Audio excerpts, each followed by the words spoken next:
भला हुआ मेरी माला टूट गई, मैं राम भजन से छूटी।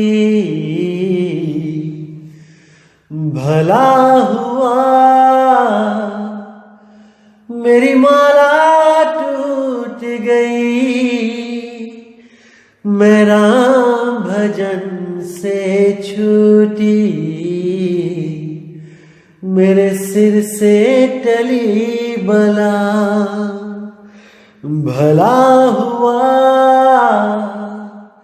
मेरी माला टूट गई, मैं राम भजन से छूटी। मैं राम भजन से छूटी। नमस्कार दोस्तों, सबसे पहले तो मैं परमात्मा से यही दुआ करूंगा कि आप सब मेरे भाई सब इतने विवेकी हो जाओ, इतने विवेकी हो जाओ कि ऐसा कुछ ना रहे जो आपके समझ में ना आए। एक एक चीज मैं मालिक से अरदास करूंगा कि आप सटीक समझो। जो मैं आपको बताना चाह रहा हूं एकदम सटीक।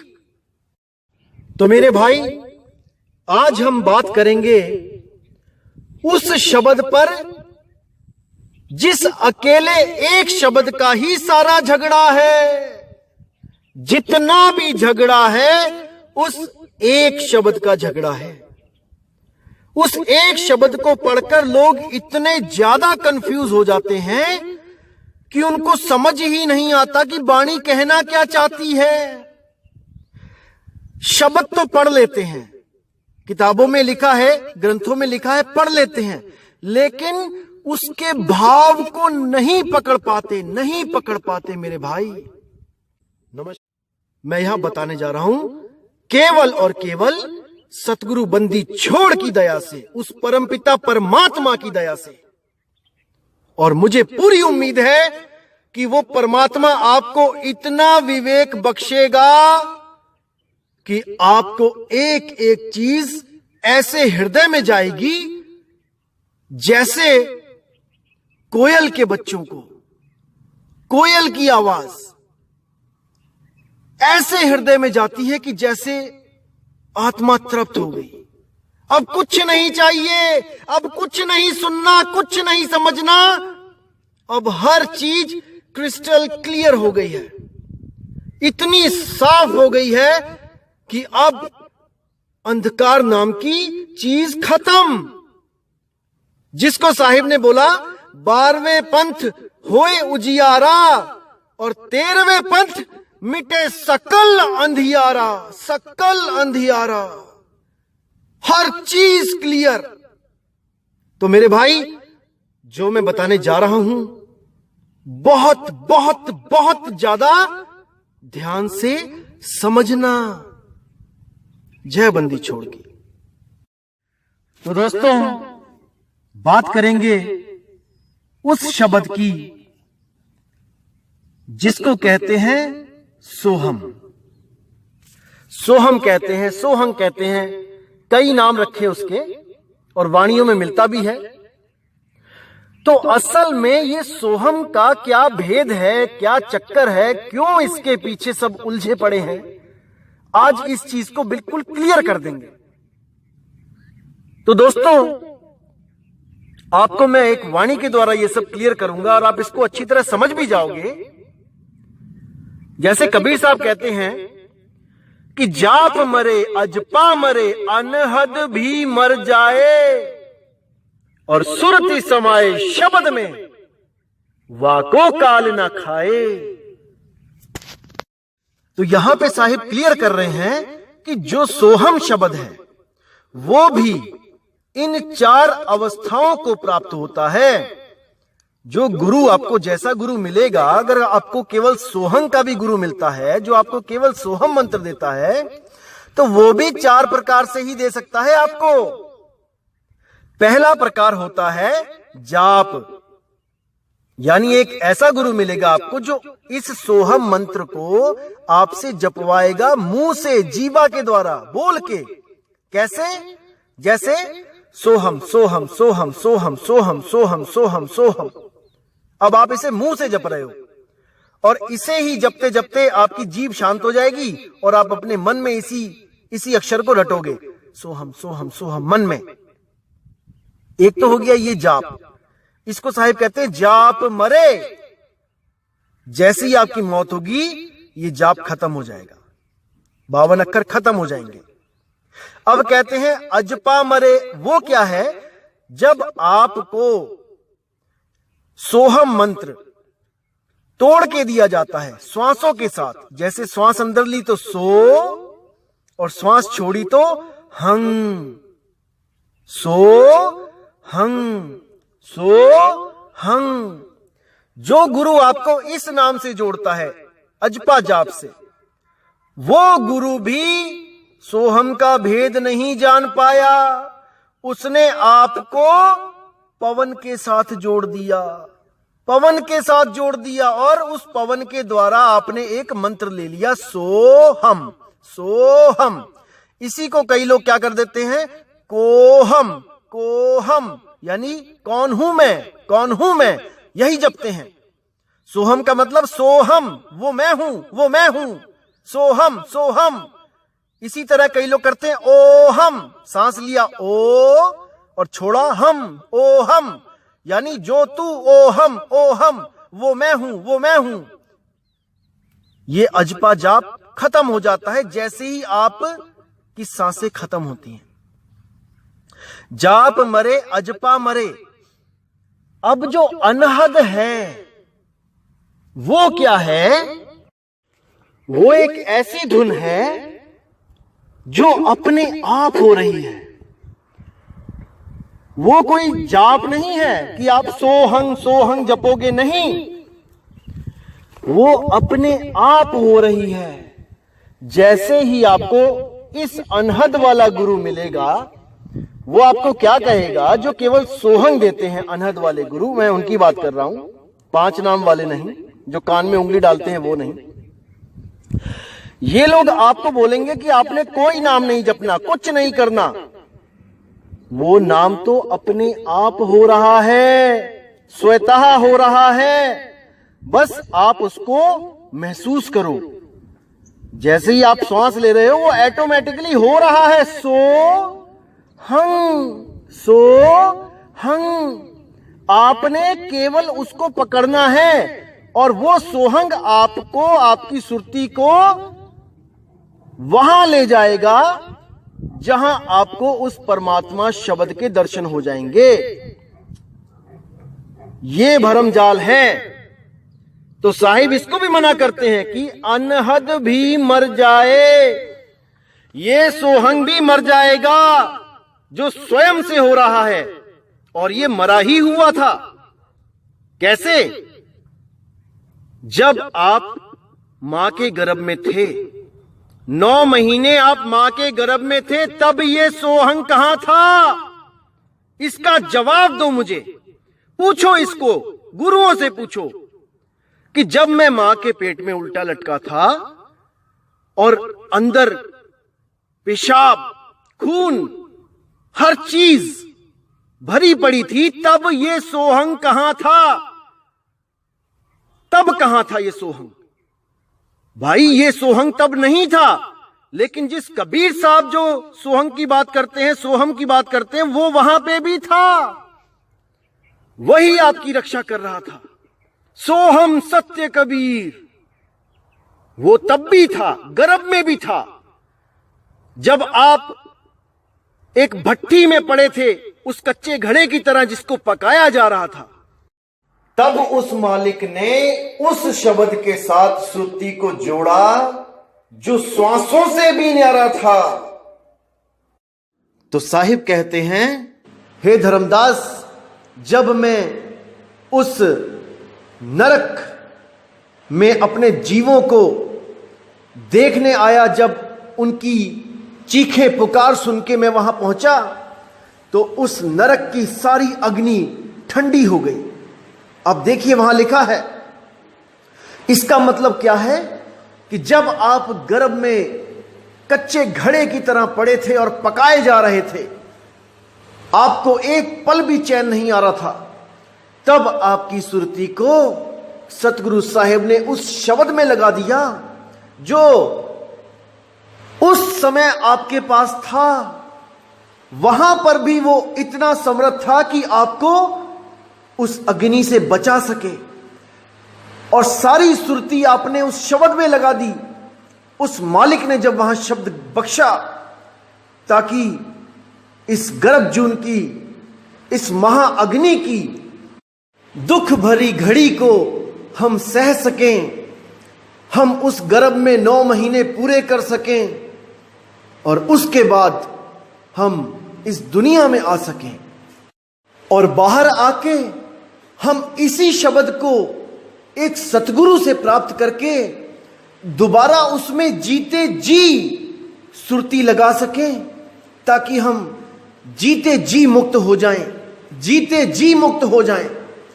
तो साहिब कबीर ने हमें वो शब्द बख्शा और हमने उसमें पूरी सुरती लगा दी। अब सुरती को कोई कष्ट नहीं होगा, कुछ महसूस नहीं करेगी वो, क्योंकि उसको शब्द का सहारा मिल गया, उस सोहम सत्य कबीर का सहारा मिल गया, जो जाप अजपा अनहद से भी न्यारा है। उसको समझना है। अगर उसको नहीं समझे तो मेरे भाई वो होने वाला है जिसकी आप कल्पना भी नहीं कर सकते। जिस गर्भ में आप जाके उल्टा लटकोगे, वहां पर इतनी आग लगी होगी कि आपको एक एक पल गुजारना इतना मुश्किल हो जाएगा कि आप पल पल मालिक को याद करोगे कि हे मेरे मालिक, आपका सत्संग सुना था, मूल ज्ञान मैंने सुना था, लेकिन इस मन के अहंकार की वजह से मैं आपकी बात को नहीं समझ पाया। मुझे एक बार और मनुष्य का चोला दो मेरे मालिक, एक बार और मनुष्य का चोला दो। फिर यही अरदास करोगे मेरे भाई, अगर इस बार नहीं समझा तो बाणी कहती है, साहिब कबीर बख्श जब दीना, सुर नर मुनि सब गुदरी लीना। कि जब साहिब कबीर बख्श देते हैं तब सुर नर मुनि दोबारा ये गुदरी लेते हैं और इस दुनिया में आते हैं और फिर अपनी अधूरी भक्ति उसको पूरा करने के लिए गुरुओं को ढूंढते हैं। लेकिन अगर वो विवेक नहीं करेंगे भाई, वो दोबारा 84 में चले जाएंगे, दोबारा गर्भ में चले जाएंगे। इसलिए साहिब कहते हैं, ना मेरे भाई, कभी भी किसी का सत्संग सुनते हुए पक्षपात की भावना मत रखना, मत रखना। सब काहू का लीजिए साचा शब्द निहार, और पक्षपात मत कीजिए कहे कबीर विचार। मेरे भाई, अगर आप किसी गुरु से जुड़े हो तो आप उस चश्मे से मत देखो सत्संग को जो चश्मा आपको आपके गुरु ने चढ़ा दिया है। उस चश्मे को उतार दो, फिर देखो कि क्या सत्य है क्या असत्य है। ये जो बात बताई जा रही है आपके भले के लिए है कि नहीं। जब तक आप इस पर विचार नहीं करोगे, आप कभी मूल ज्ञान को नहीं समझ पाओगे, नहीं समझ पाओगे। उतार दो सारे चश्मे, सोचो कि अभी तक मैंने गुरु धारण किया ही नहीं। अब देखो कि क्या ज्ञान बताया जा रहा है। और अगर आपको अब मौका मिले गुरु बनाने का, तो आप किस गुरु की शरण में जाओगे? उस देह गुरु की शरण में जाओगे जो आपको अपंग बना देता है कि मैं लेके जाऊंगा सतलोक, मेरे बिना तू एक कदम नहीं चल पाएगा? या आप उस शब्द गुरु की शरण में जाओगे जो स्वर्ग नर्क पाताल हर जगह आपके साथ रहेगा? अरे गोता मारू स्वर्ग में और जा बैठूं पाताल, मैं तो फिरूं ढूंढता अपने हीरे माणिक लाल, अपने हीरे माणिक लाल। मैं तो अपने जीवों को गली गली ढूंढता हूं, किस शहर में, किस देश में, किस ग्रह पे मैं नहीं जाता हूं, हर जगह मैं जाता हूं, बस यही समझाता हूं कि भाई उस निज नाम को चीन ले, चीन ले। वही एक सहारा है जन्म और मृत्यु का। अगर उसको नहीं समझ पाया मेरे भाई, नहीं विचार कर पाया उस ओहम सोहम का, तो नहीं बात बनेगी। तो साहिब क्या कहते हैं? जाप मरे अजपा मरे अनहद भी मर जाए और सुरत समाए शब्द में। अब ये क्या शब्द है दोस्तों? ये भी सोहम ही है, लेकिन इसको समझना पड़ेगा कि ये है कौन सा सोहम। ये वो अवस्था है मेरे भाई जिसमें आप ऑलरेडी हो, जो आप ही हो, बस आपकी सुरती भटकी हुई है।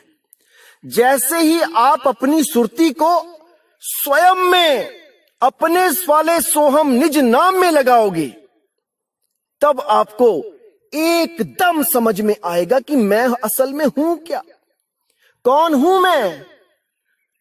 अरे जो तू सो हम, जो तू ओ हम। ओहम सोहम जपना नहीं है, ओहम सोहम पे विचार करो वो है क्या चीज। जैसे एक उदाहरण देता हूं आपको, समझोगे आप। किसी आदमी ने किताब लिखी कि हम बहुत भटक रहे थे, हम जंगलों में गए, हम बहुत भटके, चाय पीने की आदत थी, चाय मिली नहीं, बड़ी मुश्किल से एक दुकान मिली और हमने वहां पे चाय शाय पी और बड़ा आनंद आया चाय शाय पी के। अब उसने किताब में लिख दिया कि चाय शाय पी और उसको पीने के बाद आनंद आया। अब जिस बंदे ने पढ़ा कि लिखा है कि आनंद चाहिए तो चाय शाय पियो, अब वो क्या सोच के बैठा है कि शायद चाय शाय जप के इसको आनंद आया। कोई मुंह से जपने लगा चाय शाय, चाय शाय, चाय शाय। कोई श्वासों पे जपने लगा, श्वास अंदर तो चाय, श्वास बाहर तो शाय, चाय शाय, चाय शाय। लेकिन साहिब क्या बोले? साहिब ने ओहम सोहम जपने को नहीं बोला मेरे भाई। कोई ओहम सोहम जपने लग गया, एक सांस में ओम, एक सांस में सोहम, नहीं। साहिब कहते हैं ओहम सोहम तत्व विचारा और बंक नाल में किया संभारा। अरे भाई ओहम सोहम क्या तत्व है, उस पे विचार करो, उसको समझो। ओहम क्या है, सोहम क्या है।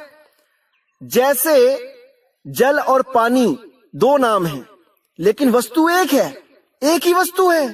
अब कोई कहे नहीं जल पानी, जल पानी, जल पानी, उसको वो जपने से पानी प्यास बुझेगी। कोई कहता नहीं, बोल के नहीं, श्वासों पे जपना है।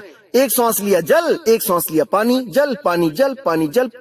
अरे भाई कुछ भी कर लो, जब तक उस तत्व पे विचार नहीं करोगे कि जल कहते किसको हैं, पानी है क्या भला, जब तक ये बताने वाला गुरु आपकी जिंदगी में नहीं आया, आप भटकते रहोगे।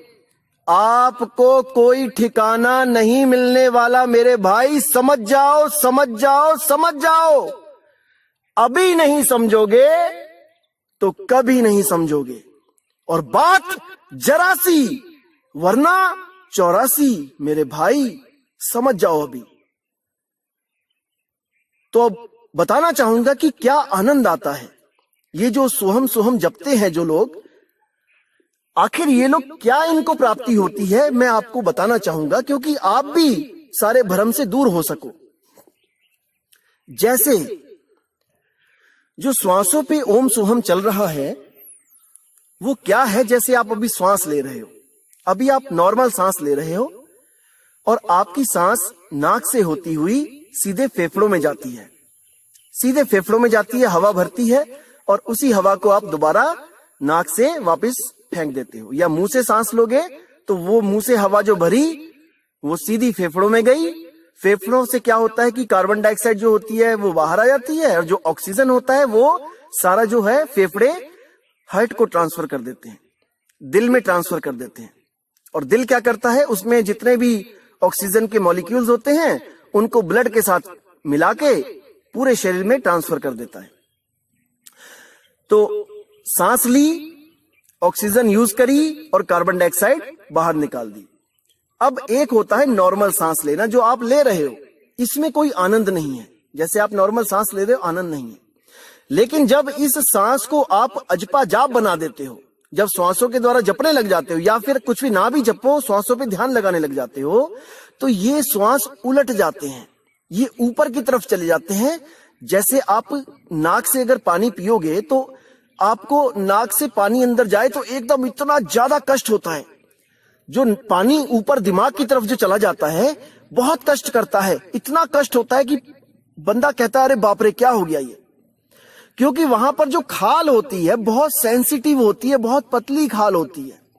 उस खाल में पानी लगते ही ऐसा लगता है जैसे जलजला आ गया, दिमाग हिल गया, क्योंकि वो खाल इतनी महीन होती है, इतनी सेंसिटिव होती है कि इस द्रव्य को झेल नहीं पाती। लेकिन जब यही योगी इस सांस को उल्टा करते हैं और वो श्वास जब वहां पर टच करती हुई जाती है तो इतना आनंद आता है, इतना आनंद आता है कि उनको लगता है कि वाह, शायद कबीर साहब इसी आनंद की बात कर रहे हैं। शायद यही आनंद वो आनंद है जो कबीर साहब कहते हैं कि परम आनंद है, मरने पर ही पाइए पूर्ण परमानंद। नहीं मेरे भाई, नहीं, ये तत्वों का आनंद है, ये तत्वों का आनंद है। वो आनंद नी अक्षर, नी तत्व है, उसका इन तत्वों से कोई लेना देना नहीं है। ना वायु तत्व से आनंद आने वाला है, ना जल तत्व से, ना अग्नि से, ना पत्थरों से, किसी से नहीं भाई। समझो इस बात को। इसीलिए ये अज्ञानी, ये अधूरे गुरु खुद तो इस तत्वों के आनंद में उलझ जाते हैं और अपने शिष्यों को भी उलझा लेते हैं। जैसे आप ध्यान देना, हमारे शरीर में जितनी भी चमड़ी है, देखो अलग अलग जगह अलग अलग तरह की चमड़ी बनी है। सिर के ऊपर देखो, जो बाल हटाओगे वहां पे चमड़ी अलग है। हमारे हाथों की चमड़ी देखना, जो हाथों के बैक साइड में है वो चमड़ी अलग है, मोटी है। हाथों के अंदरली साइड देखो, हथेली में, वो चमड़ी मोटी है, ठीक है। और बाकी शरीर की चमड़ी मैच करो, अलग अलग जगह अलग अलग सी चमड़ी है, कहीं मोटी है कहीं पतली है। हमारे जो लिंग और गुदा की चमड़ी जो है वो इतनी महीन है, इतनी महीन है कि वो सबसे ज्यादा सेंसिटिव है, जहां पर आनंद ज्यादा है। जो चमड़ी ज्यादा सेंसिटिव है वो ज्यादा आनंद देती है। और ये बहुत ही ज्यादा सोच समझ के ये शरीर बनाया गया है इस जीव को उलझाने के लिए, कि इस जीव को मैं कहां कहां आनंद दूं और ये कहां कहां उलझ सके, फंस सके, अपने मूल को ना जान पाए और इन आनंद में उलझा रहे। ये बहुत बड़ा षड्यंत्र है मेरे भाई, बहुत बड़ा षड्यंत्र है, इसको समझो। इसलिए साहिब ने तत्वों को ही साइड में कर दिया कि नहीं, नी तत्व है शब्द, नी अक्षर है शब्द, अक्षरों में भी नहीं है। जब आप गर्भ में होते हो तब ये सोहम कहां होता है भाई। मैं आपको एक वीडियो शेयर करूंगा जिसमें आपको बिल्कुल साफ पता लग जाएगा कि गर्भ में क्या हाल होता है बच्चे का, कौन सा सोहम उसके साथ है, सोहम सत्य कबीर या ये श्वास सोहम जो आपको जपवाया जा रहा है। एक एक चीज क्लियर हो जाएगी। और अगर आपको इसमें भी संदेह है कि वो गर्भ में होता है कि नहीं, तो आप अपने डॉक्टर से मिलो, लेडी डॉक्टर को मिलो, उनसे पूछो कि गर्भ में क्या बच्चा सांस लेता है। वो साफ मना कर देंगे कि नहीं, लेकिन फिर भी दिल की धड़कन चलती है। वो किसकी वजह से चल रही है मेरे भाई, उसको जानो। कौन सा वो शब्द है जो गर्भ में भी रक्षा कर रहा है। और गर्भ से ही निकलते जब आप सांस नहीं लेते हो तब डॉक्टर बच्चे को चांटा मारता है, उसके पीछे ताकि बच्चे को कष्ट महसूस हो और जो वो सुरती लगी हुई है शब्द में वो वहां से हटे और इस शरीर को चेतन करे। और जैसे ही वो बच्चा रोता है वैसे ही उसका श्वासों का अजपा जाप शुरू हो जाता है और श्वास आते हैं जाते हैं, आते हैं जाते हैं, और जैसे ही बच्चे का सिमरन टूटता है वो बच्चा रोने लग जाता है। तो साहिब कहते हैं गर्भवास में भक्ति का भूला और बाहर आके उसको भूला। गर्भवास में कहता था हे मेरे मालिक, जिस आनंद में मैं हूं इस आनंद में ही मैं रहूंगा, मैं वादा करता हूं भजन करूंगा, भक्ति करूंगा। और बाहर आते ही बिना विवेक के किन किन नामों को जपने लग जाता है। चाहता मालिक को ही है, लेकिन ये अधूरे गुरु ऐसा उलझा देते हैं उस जीव को कि बेचारा क्या करे, क्या करे। वो सत्संग नहीं मिल रहा है, असल में ये दुविधा है। और अगर सत्संग मिल जाए और उसके बाद भी वो अहंकारी जीव ये सोच के बैठे कि नहीं, जो गुरु मैंने बना लिया है उससे ऊपर का ज्ञान किसी के पास नहीं, तो उस जीव की ये बदकिस्मती है, फूटी किस्मत है उस जीव की। इसलिए मेरे भाई, कबीर साहब के मूल ज्ञान को समझो, वो क्या कहना चाहते हैं, और अपने जीव का कल्याण करो, कल्याण करो। यहां कोई छोटा बड़ा नहीं है, हम सब मालिक के बच्चे हैं, हम सब यहां भटके हुए हैं। ये तो मालिक की दया है, उसकी परमात्मा की दया है, उस बंदी छोड़ की दया है जो आज हमें ये सत्संग मिल रहा है, जो इस दास को भी उस मालिक की कृपा हुई जो उसने ये सारे भेद स्वयं से इस दास के ज्ञान रूपी भंडार में भरे, विवेक रूपी भंडार में भरे, और ये दास आज आपको हर चीज क्लियर कर रहा है। मेरे भाई, मैं आपका कोई दुश्मन नहीं हूं, मैं आपके कोई पैसे नहीं चाहता हूं, एक पैसा भी नहीं चाहिए, मत देना। और जिस दिन मांग लूं उस दिन मुझे जो मन में आए बोल देना, जैसा आपको ठीक लगे वो बोल के दुत्कार के चले जाना मेरे भाई। लेकिन इस मालिक के मूल ज्ञान को समझने में पक्षपात मत करना, मत करना, मत करना मेरे भाई। समझो इस बात को, आपके भले की बात है भाई, भले की। तो मेरे भाई, मैं अब आपसे विदा चाहूंगा और परमात्मा से मैं यही दुआ करूंगा कि आप लोग का विवेक इतना बढ़े, इतना बढ़े, इतना बढ़े कि आपको कोई मूर्ख ना बना पाए। बहुत बन लिए, बहुत बन लिए, युगों युगों से बनते ही आ रहे हैं। अब नहीं, अब नहीं, अब नहीं। तो मेरे भाई, अब मैं आपसे विदा चाहूंगा। और आज 7 तारीख है, पंजाबी में 7 को सत्य कहते हैं। आज की 7 तारीख को मैंने जो सत्य आपके सामने रखा है, आप उस पे विचार करना। जैसे कबीर साहब कहते हैं, जैसे साहिब कहते हैं, पंडित जन को एहो व्यवहार और ज्ञानवंत को तत्व विचार। जो ज्ञानवंत होता है वो तत्व पे विचार करता है कि मुझे किस तत्व की जरूरत है, मेरा गुरु मुझे क्या तत्व दे रहा है जिसका कभी नाश होता है या नहीं होता है। वो अविनाशी तत्व, वो अविनाशी सार शब्द, कहीं उसकी जगह मुझे कोई गलत नाम तो नहीं दे रहा है। जो अधूरा है, जिसका जन्म और नाश होता है, ऐसा शब्द तो नहीं दे रहा है। साहिब कहते हैं, आवे ना जावे जन्मे नहीं मरे, सोई निज पीव हमारा हो। मेरा शब्द गुरु वो है जो आता जाता नहीं है, आता जाता नहीं है।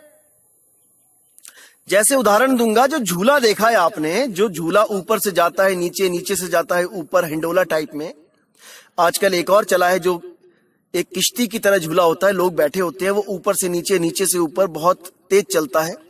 दोस्तों ध्यान रखना, जब शुरू में वो चलता है तो ज्यादा आनंद नहीं आता, 3 4 5 जब गेड़े लग जाते हैं तब वो हल्के हल्के चलता है, नहीं आता है। वही जब एकदम तेज हो जाता है और बहुत ऊंचा जाता है, तब कैसे आनंद की कोई सीमा नहीं रहती। लोग चीखे मारते हैं, डर के मारे नहीं, वो आनंद को महसूस करके। वही आनंद इस काल के द्वारा सबको दिया जा रहा है, वही श्वासों के द्वारा सबको आनंद दे रहा है, आने और जाने वाले झूले में बैठा के। लेकिन साहिब चेतावनी देते हैं, आवे ना जावे, जन्मे नहीं मरे, सोई निज पीव हमारा हो। मेरा शब्द वो नहीं है जो गर्भ में तुम्हारे साथ नहीं है, कि बाहर आके तुम्हें मिला है, और वो भी गिनती का मिला है, कुछ गिनतियों का नहीं मेरे भाई। वो शब्द ऐसा शब्द है जिसका ना आदि ना अंत है। वही हमारा शब्द गुरु है, वही हम सारी सृष्टि में जितने भी जीव हैं, वही हमारा शब्द गुरु है। उसके बिना हमने किसी को प्रेम नहीं करना। साहिब कहते हैं, नानक साहिब, अरे मिलिया का क्या मेलिए, शब्द मिले पतियाए। वो शब्द मिला ही हुआ है, बस ऐसा गुरु मिल जाए जो उस शब्द का भेद दे, और शब्द मिले पतियाए। उस गुरु के चरणों में लौट जाओ, उस गुरु के चरणों में अपने निछावर कर दो, अपना तन मन धन, अपनी सारी जिंदगी निछावर कर दो। अरे शीश दिए जो गुरु मिले तो भी सस्ता जान। एक बार शीश दे दे भाई, नहीं तो पता नहीं किस किस कसाई की दुकान पे जाके बकरा मुर्गा बनके कितनी बार शीश देना पड़ेगा, कितनी बार। उससे अच्छा है ऐसा गुरु धारण कर ले जो उस अबोल नाम, अके नाम, नी अक्षर नाम से तेरी सुरती जोड़ दे, और तू जीते जी मुक्त हो जाए मेरे भाई, जीते जी मुक्त हो जाए। अरे साधो भाई, जीवित ही करो आशा, जीवित ही करो आशा।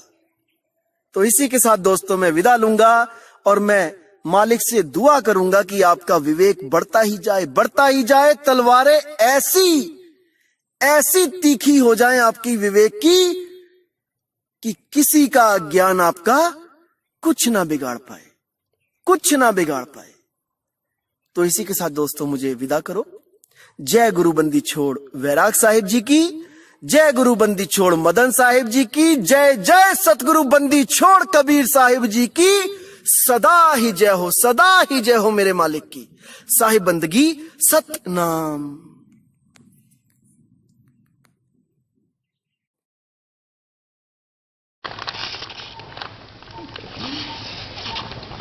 Good work. There we go.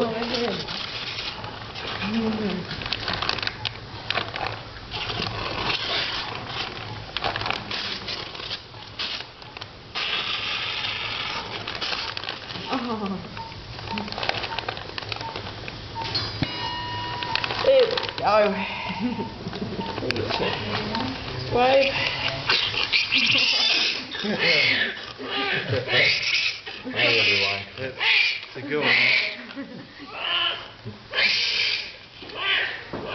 Definitely a good one, huh?